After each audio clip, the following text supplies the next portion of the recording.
Alias ने आपकी एक बड़ी क्लैरिटी थी जब पिछली दफ़ा ट्रांसमिशन हुई और आप बड़ा क्लैरिटी के साथ बता रहे थे सॉल्यूशन। तो मसला ये है, जैसे अभी ज़ियाद बशीर साहब ने भी कहा कि हर 3-4 साल बाद बात ये होती है कि जी अब मुल्क को अच्छा करेंगे, ये जो IMF का प्रोग्राम है आखिरी प्रोग्राम है, नहीं जाएंगे। मगर अब नौबत यहाँ तक आ गई है कि पहले हम तनकीद होती थी हुकूमतों पर कि आप IMF के पास क्यों जा रहे हैं, और हुकूमत ये कहती थी कि भाई आइंदा नहीं जाएंगे। अब हमें फ़िक्र पड़ी रहती है कि IMF का प्रोग्राम मिलेगा या नहीं मिलेगा। नौबत ये आ गई है कि हुकूमतें फ़ख्र से बताती हैं कि हमारी IMF से मुलाकात बहुत कामयाब रही है और अगला प्रोग्राम भी टाइम पर आ रहा है। तो यानी हम पीछे से पीछे चले गए हैं कि IMF का प्रोग्राम भी अब खुशखबरी बन गया है हमारे लिए, पहले एक बुरी खबर हुआ करती थी। क्या किया जाए इस मसले से? और हम ज़ाहिर पहले जो बात कर रहे हैं वो फिस्कल डेफिसिट के पॉइंट ऑफ व्यू से। बहुत शुक्रिया आपका और जियो का। जिस तरह के दूसरे दोस्तों ने कहा, ये बहुत कम मौके होते हैं कि जहाँ हम सब मिलकर इंडस्ट्री के लोग, माशियात के माहिरीन, मार्केट के लोग बैठ के सर जोड़ के बैठें और डिस्कस करें। क्योंकि पिछले साल भी जब ये गुफ्तगू हुई थी तो मुझे बहुत सीखने को मिला था, क्योंकि किताबी बातें जो हैं वो कई पर्सपेक्टिव्स देती हैं जिसमें शायद कई दफ़ा मार्केट के लोगों की विजिबिलिटी नहीं होती, लेकिन मार्केट के लोगों की एक एक्सपीरियंस होती है, विजिबिलिटी होती है जो हमारे पास नहीं होती। तो अनफॉर्चुनेटली हमारे पास ऐसे तरक्याती इदारे कम रह गए जहाँ ये एक इत्मीनान के साथ इस तरह की गुफ्तगू हो। ज़ैद साहब ने जिस तरह कहा और दीगर पहले जो स्पीकर्स हैं उन्होंने कहा कि हमें अपने मसाइल का पता है। एक लिहाज से ज़रूर ये बात दुरुस्त है। अगर आप पुराने किताबें उठाएं, पुरानी रिपोर्ट्स उठाएं, 80 की दहाई की, 90 की दहाई की, कई ऐसी चीज़ें हैं कि जो जिस सिमत में हम अभी चल रहे हैं तब भी चल रहे थे। लेकिन इसके साथ साथ एक जो बड़ा सवाल जिसका हमने अभी तक जवाब नहीं ढूंढा वो ये कि अगर हमें पता था तो हमने ठीक क्यों नहीं किया। हम इनफरादियत के ऊपर बुरा भला, इसको फलाने को बुरा भला, उसको बुरा भला कहें, या हम बैठ के हमें ये सोचना पड़ेगा कि हमारा सिस्टम सियासी जो बदइस्तेहकामी रही है, लेकिन सियासी जो इंसेंटिव्स हैं, जब बदइस्तेहकामी नहीं भी होती, जो अच्छे साल भी होते हैं, उसके अंदर हम वो इस्लाहात नहीं करें जो कि हमें अगले सालों के अंदर बेहतरी की तरफ लेकर आएँ। पिछले 10 साल के अंदर मुझे इस बात पर यकीन हुआ है कि किसी भी मुल्क के लिए कुछ अच्छे साल होते हैं, एक्सोजेनस फैक्टर्स जो होते हैं, एक्सटर्नल फैक्टर्स जो होते हैं, और कुछ बुरे साल होते हैं। कभी आपने डिफेंसिव अप्रोच लेनी है, कभी आपने अपनी इस्लाहात के लिए एग्रेसिव अप्रोच लेनी है। पिछले साल फॉर एग्जांपल हम बहुत डिफेंसिव पे थे। इसी तरह अगर आप पीछे जाएं तो 2013 से 17 का टाइम पीरियड हमारे लिए बहुत एक लीनियंट एक्सटर्नल फैक्टर्स के हिसाब से था। सो ये सवाल कि हमने उन टाइम्स के ऊपर वो इस्लाहात क्यों नहीं की, या 2021 के अंदर जब हमें डेट रिलीफ मिला तब हमने वो इस्लाहात क्यों नहीं की, इसके ऊपर सोचना और इसके ऊपर एक कुछ हल निकालना हमारे लिए बहुत ज़रूरी है। अभी तक जो दोस्तों ने बात की है या जो आम डिस्कशन होती है अबाउट फिस्कल डेफिसिट, वो एक अकाउंटेंट की अप्रोच है और वो बहुत ज़रूरी अप्रोच है, क्योंकि हमें ये बात जानना ज़रूरी है कि हमारे अखराजात जो हैं, हम इसेंशली हमारी जब हम अपने डेट सर्विसिंग करते हैं तो उसके बाद हमें कर्ज़ लेना ज़रूरी होता है सिर्फ साल गुजारने के लिए। तो ये सोचना कि एक्सपेंडिचर हमने कम करना है, और वहाँ बिल्कुल ऐसी एक्सपेंडिचर्स हैं जहाँ कम हो सकते हैं, और उससे मेरे नज़दीक ज़्यादा रेवेन्यू बढ़ाने की गुंजाइश है। थोड़ा सा आरिफ साहब की बात से मैं मेरा मुख्तलिफ ज़ाविया है, क्योंकि अगर आप देखें तो पाकिस्तान में तकरीबन 20% GDP जो है वो अखराजात हैं हमारी सूबाई और मरकज़ी हुकूमतों को मिलाकर। हमारा जो डेवलपमेंट एक्सपेंडिचर है वो 2.5% है GDP का, जो कि भारत के मुकाबले में 1/3 है। तो बहुत ऐसे अखराजात हैं, आप निकल जाएं इंटीरियर के अंदर, किसी छोटी तहसील में चले जाएं, आपको बहुत ऐसे अखराजात नज़र आएंगे जो अगर हो जाएं तो बहुत बेहतरी आ सकती है, लेकिन वो इसलिए नहीं होते क्योंकि उस वक्त पर पैसा नहीं है। हमने बहुत चीज़ें ऐसी हैं कि जो आहिस्ता आहिस्ता उनके अंदर इन्वेस्टमेंट्स कम करके मेनटेन नहीं की। तो मेरे नज़दीक हमें कहीं ना कहीं ऐसी रेवेन्यू मोबिलाइजेशन को सोचना है कि जो हमें बेहतर डेवलपमेंट एक्सपेंडिचर्स की तरफ लेकर आए। लेकिन इसका मतलब ये सिर्फ नहीं है कि अच्छा उसके पास जो पैसा पड़ा है वो खींच के इधर ले आओ।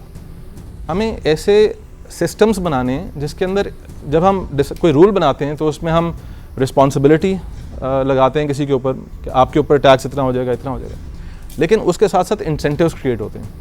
हमने इंसेंटिव्स क्रिएट करने अपनी सियासी जमातों के लिए कि वो टैक्स इकट्ठा करना किसी को पसंद तो नहीं है, लेकिन उस टैक्स इकट्ठा करने से जो वो बेहतरियाँ लेकर आएंगे अपने सियासी सपोर्टर्स के लिए, वो ऐसी हों कि जिससे मुल्क आहिस्ता आहिस्ता बेहतरी की तरफ आए। जहाँ आपके उन्वान से मैं मुत्तफ़िक इस बात पर हूँ कि वाकई हम एक सियासी एक इक़्तिसादी तौर पर हंगामी सूरत हाल में हैं। वहाँ देखिए हमारा बिगाड़ 1 साल का तो नहीं हुआ, बहुत अरसा लगा है।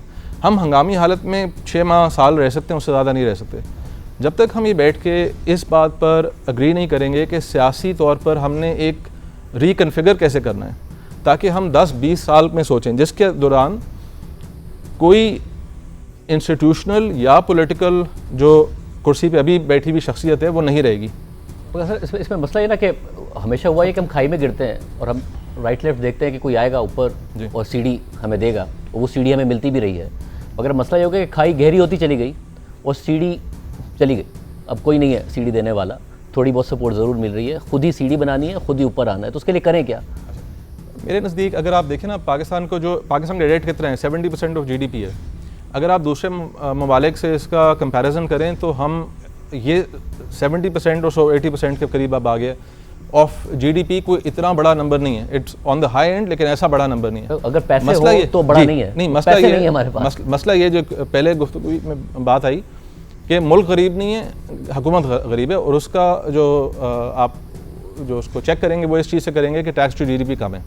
अगर हमारा टैक्स टू GDP बेहतर होता और एक्सटर्नल साइड पे जो बाद में हम गुफ्तगू करेंगे, अगर उसके अंदर चीज़ें बेहतर होती तो ये एक लिक्विडिटी क्राइसिस है। ये एक इट्स नॉट कि पाकिस्तान के अंदर कैपेसिटी बहैसियत माशरा या मईशत नहीं है अपना डेट सर्विस करने के लिए। अब उसके अंदर सवाल ये पैदा होता है कि हमारे जिन दोस्तों ने या जो एजेंसीज़ ने हमें हाथ पकड़ा है इन द पास्ट कि आप कर्जा दिया है हमें, वो इस वक्त हाथ क्यों नहीं पकड़ा रहे? और उसकी जो एक समझ आती है और जो वाकई वहाँ से ख़बरें भी यही आ रही हैं कि जी 2018 में आप आए थे, 2020 में आप आए थे, आपने वही सब मसाइल हमारे सामने रखे थे, वही वादे किए थे और उसके ऊपर इम्प्लीमेंटेशन नहीं हुई।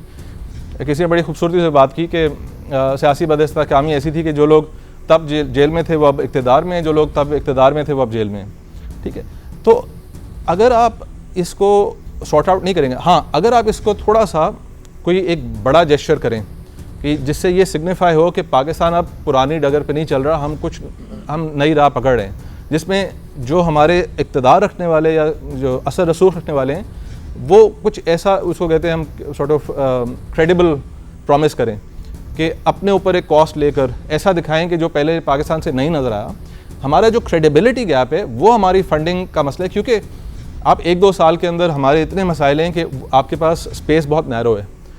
अगर आप बेहतरी की तरफ आना चाहते हैं, पहले आपको अपने आप को बेहतर फाइनेंसिंग की तरफ लेकर आना है, जिसके अंदर वो आप सिर्फ तब आएंगे जब आपके जो लेंडर्स हैं उनको आपकी क्रेडिबिलिटी नज़र आएगी और आपको वो कुछ एक टाइम होराइजन देने के लिए तैयार होगे। मैं उसकी आपकी एक लास्ट मिसाल देता हूँ। यहाँ बैंक्स के रिप्रेजेंटेटिव्स बैठे हुए हैं। 2008 में पाकिस्तान की हुकूमत जो है वो 25% तकरीबन टोटल क्रेडिट जो है वो गवर्नमेंट जो है जो बैंक से लेंडिंग ले रही थी वो 25% थी। आज 80% जो बैंक्स की लेंडिंग है वो जा रही है गवर्नमेंट को। शरह सूद आपके सामने, उसे अगर कैलकुलेट करें तो गवर्नमेंट का जो डेट है वो तकरीबन 3.5 साल के अंदर दुगना हो रहा है। तो आप इस साल, क्योंकि आपके पास एक गैप है, आप उसको फंड करने के लिए बैंक्स से रुजू कर रहे हैं, और इस पे बैंक से कोई कसूर ऐसा नहीं है। वो प्रॉफिट मेकिंग ऑर्गेनाइजेशंस हैं, वो जाके अगर आप जाके उनसे लोन मांगेंगे और अच्छा लोन है तो why won't they give it, बिल्कुल ठीक है। लेकिन गवर्नमेंट के अंदर बैठ के ये आपको सोचना है कि हमें आहिस्ता आहिस्ता अपनी अनसस्टेनेबल डेट को कम करना है। ये सेंस नहीं बनाती बात कि आप एक ऐसा लोन ले रहे हैं जिसका हल सिर्फ है कल को बेहतर रेवेन्यू मोबिलाइजेशन, कल को बेहतर टैक्सेशन, और ये पिछले 10 साल से आप यानी इमरजेंसी लोन्स 10 साल से ले रहे हैं, और इस वक्त आपका जो प्राइवेट सेक्टर है उसके पास लोन लेने की सलाहियत नहीं है। और जब आप लोन लेते हैं, बैंक से लोन लेते हैं, हमारा तकरीबन पहला जो सबसे रिच 1% पॉपुलेशन का है उसके 26% बैंक डिपॉजिट हैं। इसका मतलब है आप कर्जा ले रहे हैं अमीर तबके से, और 3 साल बाद उसको आपको वापस कैसे करना है, उसमें आप इन्फ्लेशन की तरफ आएंगे और चीज़ों में। ये तो इन चीज़ों को आपको ठीक करने की ज़रूरत है जो वो बार बार रिपीट होता है।